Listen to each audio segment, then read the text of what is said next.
Hello, travellers and English learners. Welcome back to the Learn and Talk English podcast, the podcast where you learn real English for real life in a fun, practical and exciting way. That's right. I'm Marcus. And I'm Emily.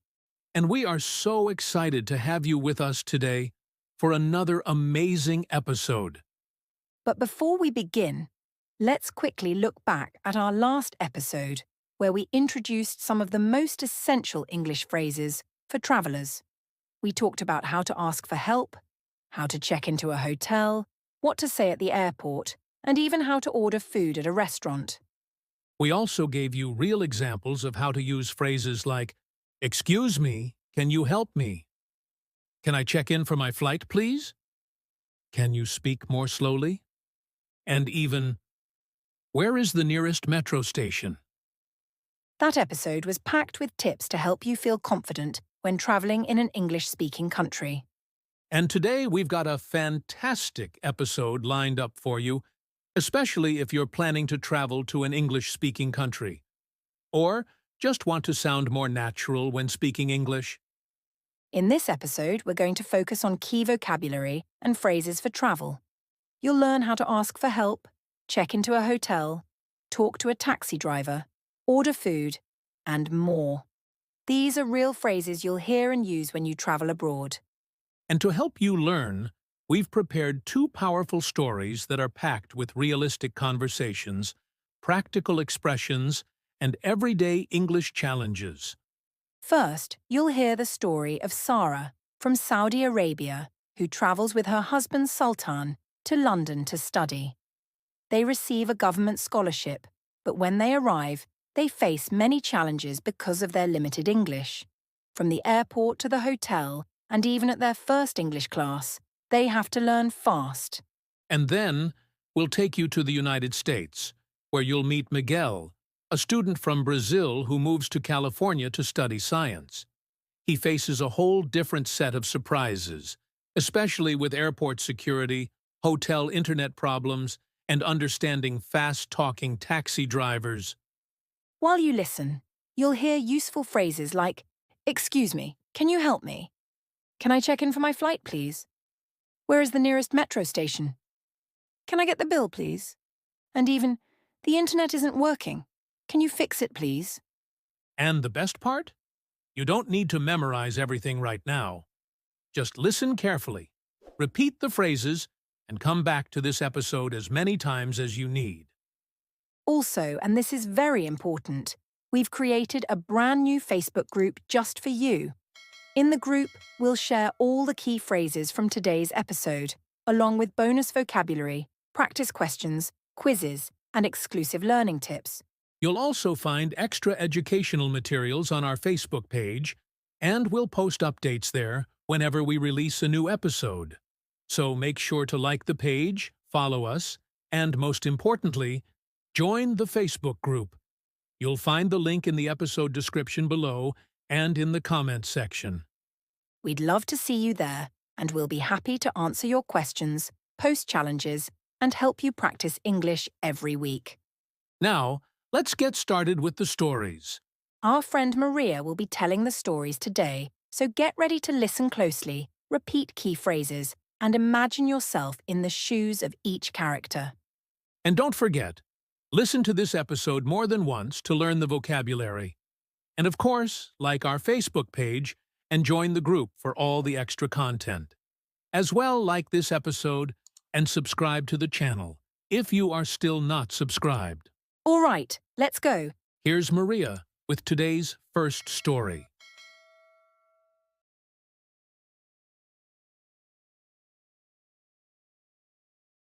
Hello, everybody. Welcome back to the Learn and Talk English podcast, the place where English meets real life. Today, I have something special for you, a story that many of our listeners will relate to. It's about travel, language challenges, and the courage to begin something new. In this episode, you will listen to personal stories that help you improve your English listening and learn useful travel phrases in a fun and memorable way. In this episode, I'm going to tell you about Sarah, a young woman from Saudi Arabia, and her husband Sultan. They were given an amazing opportunity to study abroad in London, Sarah to study economics and Sultan to study electrical engineering. But from the moment they arrived in the UK, their limited English became a real challenge. You'll follow them, step by step, from travel preparation and arriving in London to ordering food at a restaurant and their first day of English class. So, sit back, relax, and let's dive into Sarah and Sultan's journey to London. A story full of real life, situations, travel vocabulary, and powerful lessons. At King Khalid International Airport, everything went smoothly. The check-in counter staff spoke Arabic, and they felt relaxed and confident. No language problems here. 2 passengers to London, please, Sultan said. Do you have your passports and visas? The agent asked in Arabic. They handed them over. Their bags were weighed and tagged. Window seat or aisle? Window, please. Sarah smiled. Security was also easy. Arabic signs and announcements helped them feel at ease. But deep down, they knew. The real challenge would start after landing in London. The plane touched down at Heathrow Airport on a chilly, gray morning. As soon as they entered the airport terminal, they felt it. A different world. People moved. Quickly. Signs were in English. Accents were unfamiliar. At immigration, they were called to a desk. Good morning. What's the purpose of your visit? The officer asked. Sarah took a deep breath. We study. University. How long will you be staying in the UK? Where will you stay during that time? Sultan pulled out a folder with all the papers. Here. Hotel booking, school letter, we stay 3 years. The officer looked over the documents, stamped their passports, and said, All right, welcome to the UK. They made it through. Outside, it was cold and raining. They didn't know how to call a taxi using an app, and there were no Arabic signs anymore. Sultan walked up to a taxi driver and showed him the hotel address on his phone. Hello, can you take us here, please? The driver nodded. Sure, hop in. During the ride, the driver tried to make small talk, but they couldn't follow. They just smiled politely, trying not to panic. At the hotel reception, Sarah stepped up.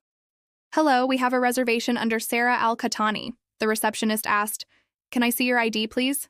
She nodded and handed over her passport. Your room is on the 3rd floor. Breakfast is served from 7 to 10 a.m. What time will you check out? What time check out? Sarah repeated. 11 a.m. The receptionist smiled. The room was cozy, but the air conditioner wasn't working. Sultan went down to reception and said, Excuse me, the air conditioner isn't working. Can someone fix it, please? They sent a technician, and the problem was solved. First restaurant experience later that evening, they went to a small cafe. The waiter greeted them. Hi there, table for 2, inside or outside?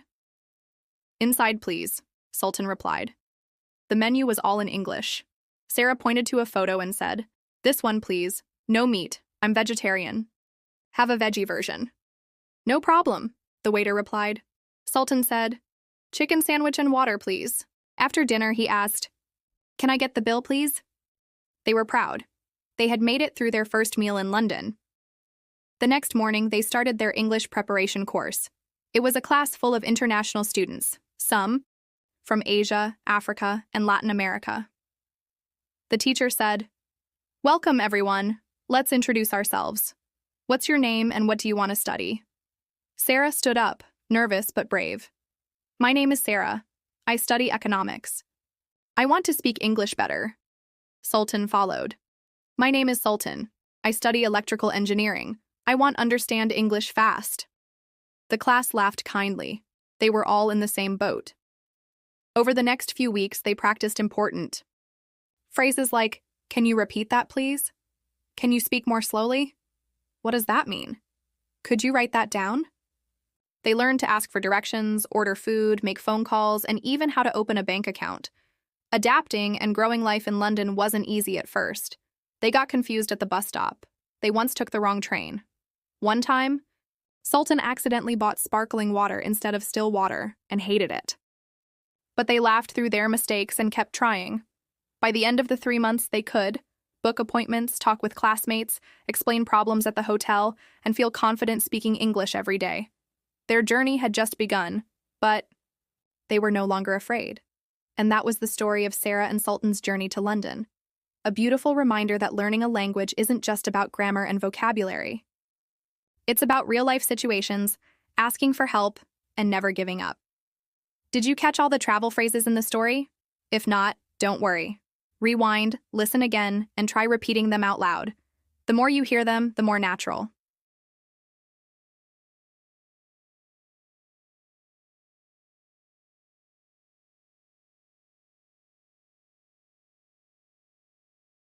Hello, and welcome back to the Learn and Talk English podcast, the place where English meets real life. Now, we're going to share the story of Miguel, a young man from Brazil who travels to the United States to study science at a university in California. From the moment he arrives, he faces new experiences, unexpected challenges, and moments that test his confidence, especially when it comes to speaking English. Miguel's journey is full of useful vocabulary, travel phrases, and real-life situations that will help you improve your listening skills and learn how to handle your own English-speaking adventures. Let's begin. Miguel had always loved science. As a child in São Paulo, he would stare at the stars and ask his parents 1,000 questions. He wanted to understand how the world worked, how energy moved, how light traveled. So when he was awarded a full scholarship to study science at a university in California, it was like a dream coming true. But as the excitement settled in, so did the nervousness. Miguel could read English fairly well. He even practiced with apps and watched videos online. But speaking? Listening to native speakers? That was a different story. He knew that once he stepped into the airport in the United States, everything would be in English, and he wasn't sure if he was ready. He began preparing carefully.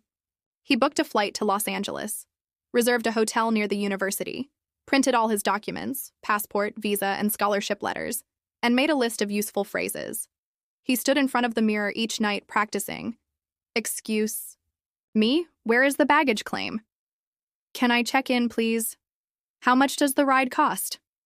I have a reservation under Miguel Silva. At the airport in São Paulo, things went smoothly. The airline staff spoke Portuguese, and check-in was quick. He asked for a window seat and had a final hug from his parents before boarding the plane. As the flight took off, he looked out the window and whispered, "Let's do this." When he arrived at Los Angeles International Airport, everything suddenly felt unfamiliar. The air smelled different. People moved quickly, and the signs, everything, was in English. At immigration, a tall officer looked at him and asked, "Good afternoon. What's the purpose of your visit?" Miguel smiled nervously and replied, "Study. I go to university in California." The officer continued, "How long will you be staying in the U.S.?" Miguel thought for a moment. 4 years. "And where will you be staying?" Miguel handed him the printed hotel booking and university acceptance letter. The officer looked through them, stamped his passport, and said, "Welcome to the United States." Miguel let out a breath. He'd passed the first test, but the next challenge came quickly. At baggage claim, Miguel waited and waited. The black bags kept rolling by, but his wasn't there. He walked up to a staff member and said, "Excuse me, my bag not here." The woman replied, "You need to go to the lost luggage desk. Can you describe your bag?" Miguel thought for a moment. "It's big, black, Brazil flag sticker." Thankfully, someone had put his bag on the wrong carousel. They found it within minutes, but it was a stressful start. Outside the airport, he looked for a taxi. He showed the driver his hotel address and said, "Hello, I go here." The driver nodded and said, "Sure, man, you're heading to downtown. Should take about 40 minutes, but traffic's crazy today. Want to take the freeway or the scenic route?" Miguel didn't understand. He just smiled and replied, "Yes, okay, fast is good." The driver chuckled.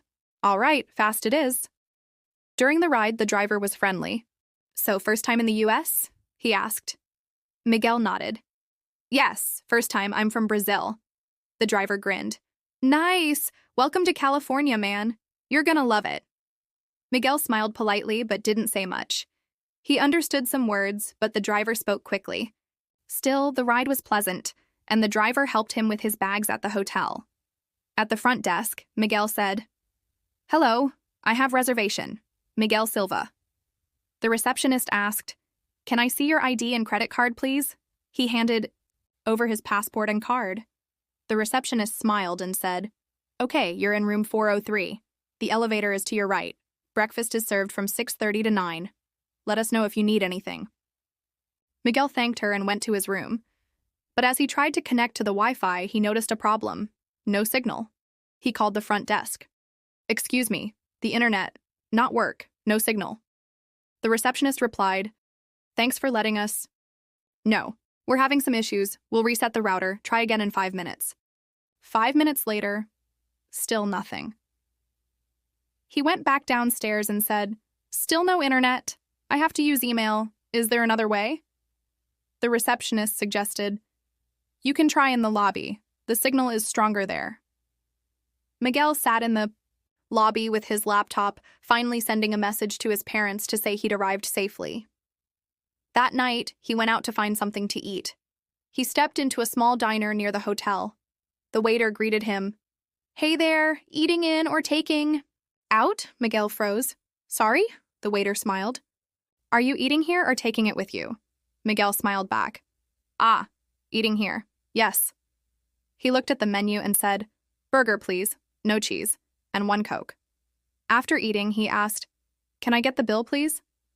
The waiter nodded and brought it over. It felt like a small victory. The next morning was his first day at university orientation. He walked into a room full of international students. The coordinator said, "Let's go around and introduce ourselves. Say your name and your major." When it was his turn, Miguel stood up and said, "Hello, my name is Miguel. I'm from Brazil. I study science. My English is not perfect, but I'm here to learn." The room filled with smiles. The coordinator said, "Perfect, Miguel. That's what we're here for." Over the next few days, Miguel learned phrases he would use every day. "Can you speak more slowly, please?" "What does that word mean?" "Could you repeat that?" "How do you pronounce this?" He got lost on campus once, but he asked a friendly student, "Excuse me, where is the science building?" And just like that, he found his way. He bought a local SIM card, learned how to ride the bus, ordered coffee without panicking, and even made a few friends from Korea, Turkey, and Kenya. They formed a small study group and spoke only in English. By the end of the first week, Miguel was still making mistakes, but now he smiled when he made them. He knew that every mistake meant he was learning something new. And that's the story of Miguel's journey to the United States. A story about facing your fears, making mistakes, and learning by doing. Did you hear the useful travel phrases? If not, rewind and listen again. Practice saying them out loud. These are the same phrases you'll need when you travel, study abroad, or just talk with English speakers around the world. Thanks for listening to the Learn and Talk English podcast. In the next episode, we'll bring you another story filled with new situations and even more English to help you on your journey. Until then, keep learning, keep exploring, and keep talking. See you next time.